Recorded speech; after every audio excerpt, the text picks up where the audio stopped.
আমার রাসূল বলেন, শয়তান আল্লাহ তাআলাকে ডাক দিয়ে বললেন, ও আল্লাহ, আপনার ইজ্জতের কসম, আপনার বরত্বের কসম, আদমের কারণে আমি দুনিয়াতে অভিশপ্ত অবস্থায় এসেছি গো আল্লাহ।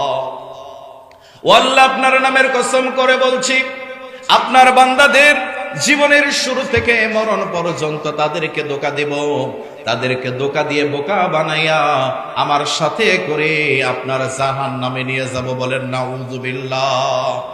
শয়তান আমাদের ধোঁকা দেয় কি দেয় না? কথা বলেন, ধোঁকা দেয় কি দেয় না? আমার আল্লাহ রাব্বুল আলামিন বললেন, রে শয়তান, আমার নামের কসম খাইনি। আমি আল্লাহ তাআলা বললাম, আমার ইজ্জতের কসম, আমার বরত্বের কসম, আমার মহত্বের কসম, আমার বান্দাদেরকে জীবনের শুরু থেকে শেষ পর্যন্ত ধোঁকা দিবি।